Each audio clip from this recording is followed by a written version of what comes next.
संविधान का विरोध करते हुए आरएसएस और हिंदू महासभा ने डॉक्टर अंबेडकर का पुतला क्यों जलाया, अगर भारतीय संविधान के निर्माता बीएन राव थे।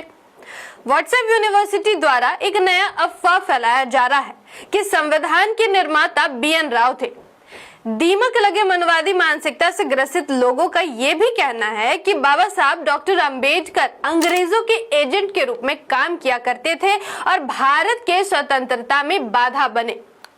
इनसे एक सीधा सवाल है, क्या दामोदर सावरकर का नाम भूल गए क्या, जिसने अपनी रिहाई के लिए अंग्रेजों से ही समझौता कर लिया था। आइए आज के इस वीडियो में सच्चाई को तथ्यात्मक रूप से समझते हैं, ताकि हर एक अम्बेडकरवादी इन नमूनों को सटीक जवाब दे सके। मैं आकृति और आप देख रहे हैं MNT न्यूज नेटवर्क। बाबा साहब डॉक्टर अंबेडकर ने अपने भाषणों या लेखनों में कभी नहीं कहा कि मैंने भारतीय संविधान का निर्माण किया है, बल्कि उन्होंने संविधान निर्माण का श्रेय संविधान सभा को दिया था। जब संविधान को अंतिम रूप दिया जा चुका था और अंगीकरण से ठीक एक दिन पहले यानी 25 नवंबर 1949 को संविधान सभा के अंतिम सत्र में अंबेडकर ने अपना विदाई भाषण दिया, जिसमें उन्होंने कहा, मैं तो मात्र एक कर्मी था, जो मुझे करने को कहा गया मैंने वैसा ही किया, कई बार अपने मन के विरुद्ध भी। मैं संविधान सभा का आभारी हूं कि उसने मुझे उनकी सेवा करने का अवसर दिया। मैं यह दावा नहीं करता कि मैंने संविधान बनाया है, यह संविधान इस सभा ने बनाया है।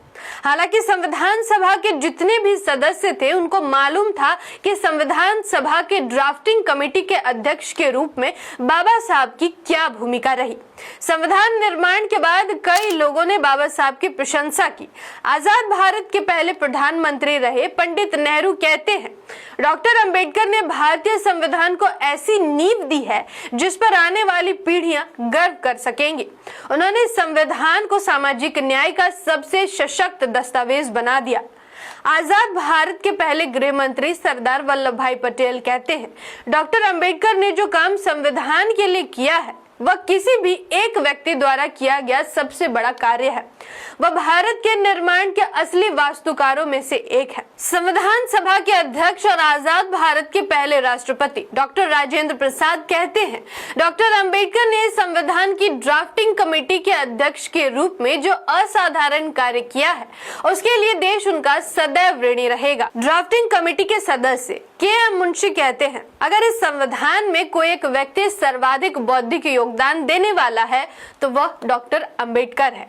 उन्होंने हर अनुच्छेद को गहराई से परखा और उसे भारतीय परिस्थितियों में ढाला। ये सब बातें जानना इसलिए भी जरूरी है ताकि आप संविधान निर्माण में बाबा साहब की भूमिका को समझ सके, क्योंकि इन लोगों ने अपनी आंखों से देखा था कि कैसे डॉक्टर अंबेडकर अस्वस्थ रहने के बावजूद रात रात भर जाकर संविधान निर्माण के कार्यों में लगे रहते थे। संविधान निर्माण के दौरान और उसके बाद डॉक्टर भीमराव अंबेडकर की भूमिका को लेकर सिर्फ भारत में ही नहीं बल्कि विदेशों में भी अनेक प्रशंसा भरे शब्द कहे गए। सन 1949 में हाउस ऑफ लॉर्ड्स में ब्रिटिश सांसद लॉर्ड लेथब्रिज ने कहा, डॉक्टर अंबेडकर ने वह कर दिखाया जो पश्चिम के सबसे अनुभवी संवैधानिक विशेषज्ञ इतने कम समय में नहीं कर सकते थे। जिस दिन भारत का संविधान लागू हुआ यानी 26 जनवरी 1950 में लंदन के फेमस द टाइम्स ने लिखा, भारत अपने नए लोकतांत्रिक ढांचे के लिए डॉक्टर BR अंबेडकर का बहुत ऋणी है। द टाइम्स ने अंबेडकर को एक अद्भुत बुद्धिजीवी और सुधारक व्यक्ति की संज्ञा दी। गांधी और बाबा साहब अंबेडकर के बीच हमेशा वैचारिक मतभेद रहे, लेकिन वे भी अंबेडकर की प्रशंसा करते हुए कहते हैं, डॉक्टर अंबेडकर एक असाधारण प्रतिभा के व्यक्ति हैं। उन्होंने जो संविधान बनाया उसमें भारत की आत्मा झलकती है।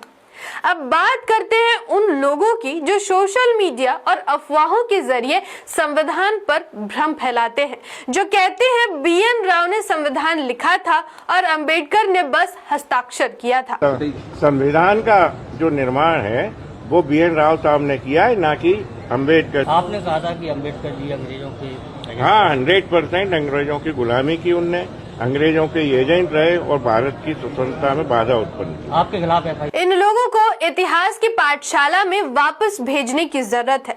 ये वही लोग हैं जो किताबें बिना पढ़े दस्तावेजों को अनदेखा कर सिर्फ अपने मनचाहे नाम और अफवाहों पर विश्वास कर लेते हैं। मनवादी मानसिकता से ग्रसित ये व्यक्ति मुख्य रूप से दो बातें कहता है। पहला, कि संविधान का निर्माण BN राव ने किया, न कि अंबेडकर जी ने। और दूसरा, ये कहता है कि बाबा साहब ने अंग्रेजों की गुलामी की, अंग्रेजों के एजेंट रहे और भारत की स्वतंत्रता पर बाधा उत्पन्न की। यह इंसान जिस BN राव के कंधे पर बंदूक रखकर गोलियां चला रहा है, इनको खुद नहीं पता कि BN राव कौन थे। व्हाट्सएप यूनिवर्सिटी में जो फॉरवर्ड हुआ उसी के आधार पर बयान देकर फंस गया। अगर BN राव के बारे में ठीक से पढ़ लेता तो BN राव का नाम लेकर ऐसे ही अफवाह नहीं फैलाता। BN राव की बात करें तो इनका पूरा नाम बेनेगल नरसिंह राव था। वे भारतीय सिविल सर्वेंट, न्यायविद और संविधान विशेषज्ञ थे। उन्हें 1946 में संविधान सभा के कॉन्स्टिट्यूशनल एडवाइजर यानी संवैधानिक सलाहकार के रूप में नियुक्त किया गया था। उन्होंने संविधान का कच्चा मसौदा तैयार किया था, जिसे बाद में ड्राफ्टिंग कमेटी के अध्यक्ष बाबा साहब डॉक्टर अंबेडकर ने परिष्कृत यानी सुधार किया था। यह भी जानना जरूरी है कि संविधान सभा में कुल 22 समितियां बनाई गई थी, जिसमें 8 मुख्य समितियां और 14 उप समितियां थी। हालांकि BN राव किसी भी समिति में सदस्य के रूप में शामिल नहीं थे। जिस BN राव के आधार पर ये लोग उछल रहे हैं, शायद ये नहीं जानते कि डॉक्टर अंबेडकर की तरह BN राव ने भी आधुनिक भारत के संविधान को धर्म ग्रंथों के प्रभाव से दूर रखने की बात कही थी।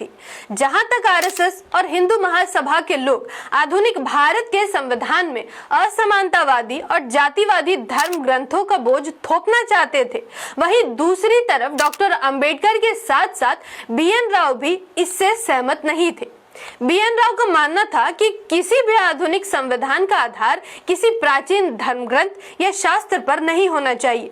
एक लोकतांत्रिक राष्ट्र का संविधान समानता और व्यक्तिगत स्वतंत्रता के सिद्धांतों पर आधारित होना चाहिए। उन्होंने fragment of Indian constitutionalism report में यह स्पष्ट रूप से कहा कि प्राचीन हिंदू कानून और मनुस्मृति जैसे ग्रंथ आधुनिक लोकतांत्रिक राज्य की नींव नहीं बन सकते। आधुनिक भारत के संविधान को लेकर भी इसी तरह के विचार बाबा साहब के भी रहे, लेकिन दूसरी तरफ RSS और हिंदू महासभा के लोग संविधान का विरोध करते रहे। MS गोलवलकर ने कहा कि संविधान में ऐसा कुछ भी नहीं है जिसे हम अपना कह सके। इसमें मनुस्मृति का कोई अंश नहीं है। जिनके पास आधुनिक भारत के संविधान के निर्माण में एक शब्द जोड़ने की भी समझ या क्षमता नहीं थी, वे आज संविधान पर भाषण झाड़ते हैं मानो संविधान सभा के ही सदस्य रह चुके हों। इनकी हकीकत यही है, ना उस समय तार्किक क्षमता थी और ना ही आज है। अब आइए इसके दूसरे दावे पर बात करते हैं। ये कहता है कि बाबा साहब ने अंग्रेजों की गुलामी की, अंग्रेजों के एजेंट रहे और भारत की स्वतंत्रता पर बाधा उत्पन्न की। सच्चाई यह है कि बाबा साहब ने कभी अंग्रेजों की गुलामी नहीं की, बल्कि समय समय पर बाबा साहब ब्रिटिश हुकूमत के खिलाफ बोलते और लिखते रहे हैं। अंग्रेजों की नीतियों के खिलाफ बाबा साहब द्वारा कही गई बातों पर गौर कीजिएगा, ताकि आप समझ सके कि वे लोग कौन थे जो अंग्रेजों की गुलामी करते थे। फर्स्ट राउंड टेबल कॉन्फ्रेंस में बाबा साहब कहते हैं, ब्रिटिश सरकार ने भारत में न्याय और समानता का वादा किया था, लेकिन उन्होंने हिंदुओं के बीच व्याप्त जातीय अन्याय को खत्म करने के लिए कोई ठोस कदम नहीं उठाया। बाबा साहब ने ऐसा इसलिए कहा क्योंकि ब्रिटिश शासन खुद को न्यायप्रिय कहता था, लेकिन उसने भारत के अंदर जाति आधारित भेदभाव को ज्यों का त्यों रहने दिया। इसलिए बाबा साहब ने कहा कि अंग्रेज वास्तव में वंचितों के उद्धारक नहीं, बल्कि हिंदू समाज के उच्च वर्ग के साझेदार है। अब हिंदू समाज में उच्च वर्ग कौन थे ये बताने की जरूरत नहीं है। जब 1942 में क्विट इंडिया मूवमेंट शुरू हुआ, तब कुछ लोग अंग्रेजों के एजेंट बने थे। वे कौन लोग थे इसकी जानकारी भी आपको देंगे, लेकिन उस दौरान बाबा साहब के शब्द सुनिए।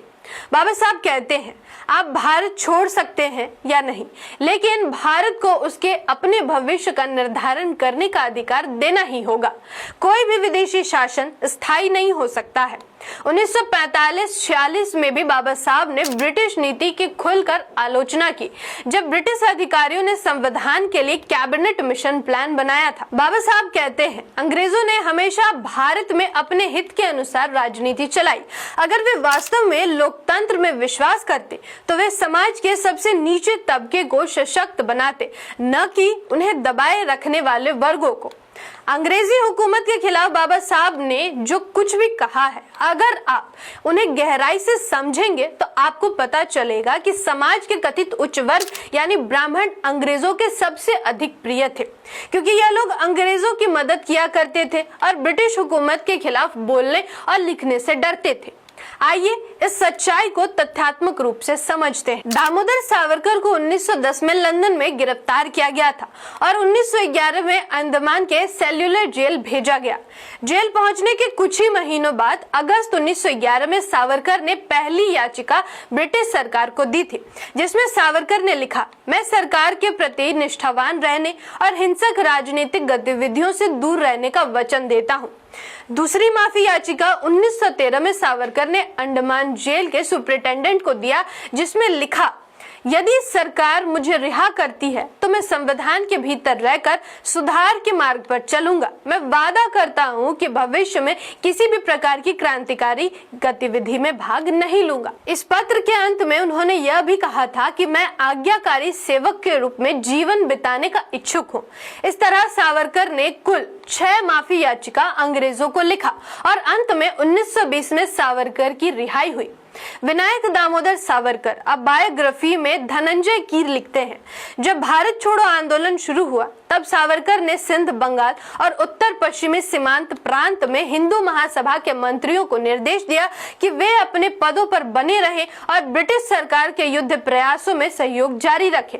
यानी सावरकर ने अंग्रेजी शासन के खिलाफ आंदोलन में भाग लेने की बजाय अपने कार्यकर्ताओं से ब्रिटिश के साथ बने रहने को कहा। सावरकर ने खुले शब्दों में कहा था, हिंदू महासभा का मत है कि व्यवहारिक राजनीति का प्रमुख सिद्धांत सत्तारूढ़ शासन के साथ सहयोग की नीति होनी चाहिए।